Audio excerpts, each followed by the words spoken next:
श्री राम दोस्तों, जय हनुमान। कैसे हो आप सब लोग। कोई शक्ति है हमारे शरीर पर आती है, हमें पता नहीं है वो कौन सी शक्ति है, और हमारे पास ये भी नहीं है कि हम कैसे पता करें। जो शक्ति हमारे शरीर पर आ रही है वह गलत कुछ नहीं हो रहा है, और वह नेगेटिविटी बेनिफिट हमारे को एज इट इज़ ही है, ठीक है। और हम भक्ति पूजा पाठ करते हैं हनुमान जी की, नित्य नियम से हम माला का जाप करते हैं हनुमान जी का, और करते वक्त ये कार्य करते हैं, ठीक है। इतने वक्त मुझे काफ़ी लंबे समय व्यर्थ हो चुका है, अब मुझे गुरु जी क्या करना चाहिए, ठीक है। तो बहुत सारे भक्तों के मन में इस प्रकार का सवाल हो सकता है। तो किसी एक भक्त ने मुझसे पूछा कि तो मैंने सोचा क्यों नहीं मैं इस वीडियो में उस भगत के बारे में मैं बनाऊं, ठीक है। ठीक है, तो जिस भगत ने मेरे से पूछा तो मैं वो वीडियो बनाना चाहता हूं। जब हमारे शरीर की शक्तियां का आभास हमें होने लग जाए, या हमारे शरीर पर कोई ऊर्जा आ रही हो, तो उस ऊर्जा को कैसे संभाल के रखें, और उस भय मूल्य ऊर्जा को जिससे हमें कुछ प्राप्त हो सके, ठीक है। तो हमारा जो जीवन सार्थक हो सकता है, हम मूल्यवान हो सकते हैं, और लोगों के कल्याण के कार्य के लिए भी आगे बढ़ सकते हैं। कहा जाता है कि जब कोई न कोई शक्ति को हम आगे करके चलते हैं तो हम विजय भाव जरूर होते हैं। तो इसी प्रकार से आप हनुमान जी की पूजा कर रहे हो, लंबे समय से कर रहे हो, तो आपके शरीर पर शक्ति आती है। अब आ जाती है नियम बनाकर चलना, ठीक है। तो नियम किस बना के चलना, नियम किस प्रकार का बना के चलना, किस तरीके से चलना, ये जानकारी बहुत ही ज़्यादा इम्पोर्टेंट है। जब कभी भी हमारे पास कोई भी कृपा होती है वो हमारी ना होके परमात्मा की होती है। तो हनुमान जी महाराज ने कभी भी अपनी शक्ति का व्याख्यान स्वयं नहीं किया। उन्होंने कहा कि मेरी शक्ति मेरी नहीं, मेरे प्रभु की प्रताप की है। राम नाम लेकर के ही उन्होंने अपना विकाल शरीर भी धारण किया और सूक्ष्म रूप भी धारण किया। राम नाम को ही वो अपनी शक्ति मानते हैं, और अपनी शक्ति को स्वयं की शक्ति कभी नहीं बताते हैं कि ये मेरी शक्ति है। तो इसी प्रकार से जब कोई पूजा कोई शक्ति हमारे शरीर पर आती है, तो उसका जो रिश्ता और जन्म हमारे जन्मांतों से जुड़ा हुआ होता है, हमारे जन्म से जुड़ा होता है।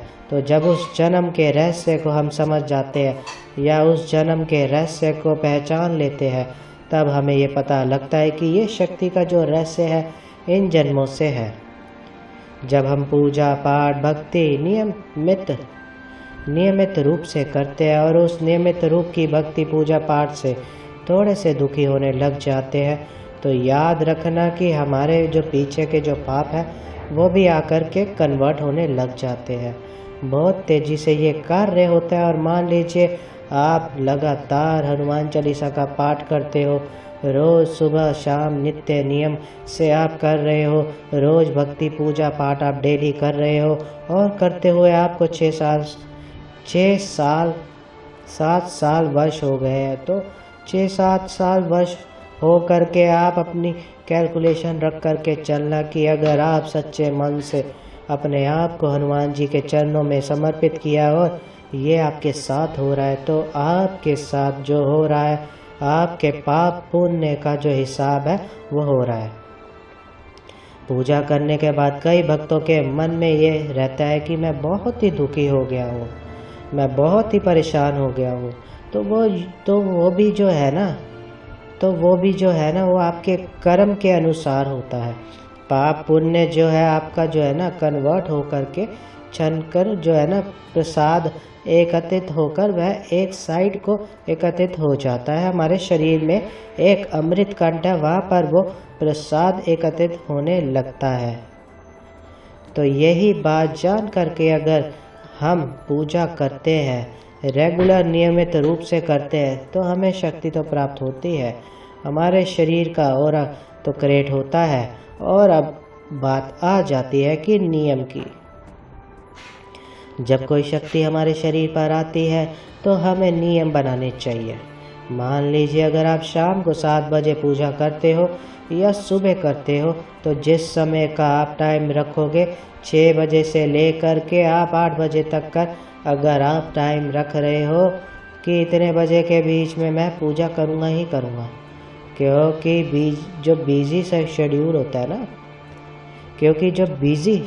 होता है ना, दैनिक जीवन में हमारा जो अस्त व्यस्त जो हमारी लाइफ है, जो बिजी है, उसके कारण जो है हम ये टाइम रख के चल रहे हैं। आप अपने ईश से यही प्रार्थना करना कि हे प्रभु, मुझसे नाराज मत होना, मैं आपको दिल से मानता हूँ और आपकी कृपा का आदर और भाव मैं रखता हूँ। आपने जो भी कृपा मुझको प्रदान करी है, नियम स्वयं आपने त्याग करने हैं। पहला नियम, जिस समय पर पूजा करते हो उसी समय पर पूजा करनी चाहिए। दूसरा नियम ये होता है, आप कभी भी अपने इष्ट की तारीफ करोगे, निंदा नहीं सुनोगे। कभी भी आप अपने इष्ट की निंदा नहीं सुनते, अपने गुरु की निंदा नहीं सुनते।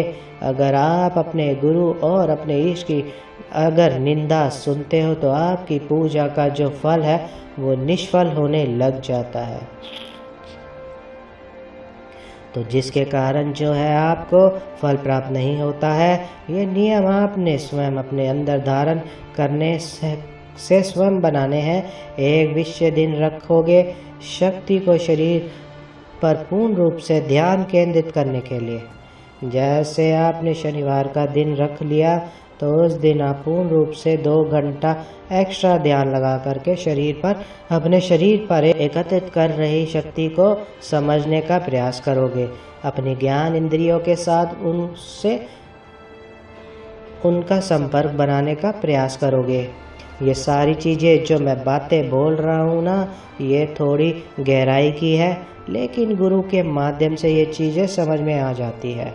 अब ये नियम स्वयं आपने बनाए हैं, तो जो मैं आपको बता रहा हूँ, भोग जो आप लगा रहे हो, अगर आज भोग लगा रहे हो और कल भोग नहीं लगा रहे हो तो ये बिल्कुल ही गलत है।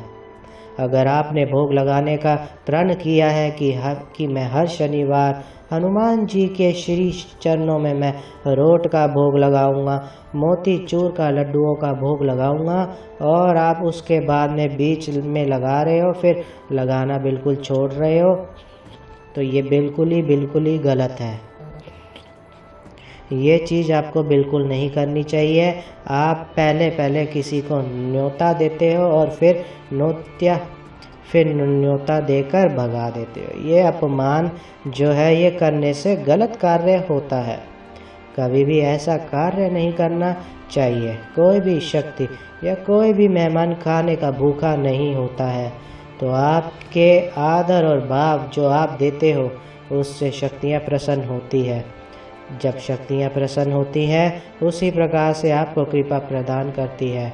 मैंने बहुत सारे भक्तों के साथ ऐसा चीज़ देखा है कि जब वो पूजा पाठ करते हैं, पहले तो वो बहुत तेज़ी से बहुत अच्छा रिजल्ट प्राप्त करने के लिए बहुत तेज़ी से मंत्रों का जाप करते हैं, बहुत तेज़ी से हनुमान जी को प्रसन्न करते हैं, और जब उनको लगता है कि हनुमान जी हमारे सुन ही नहीं रहे तो वो फिर सारी चीज़ें प्रेशर में धीरे धीरे नीचे डाउन कर देते हैं।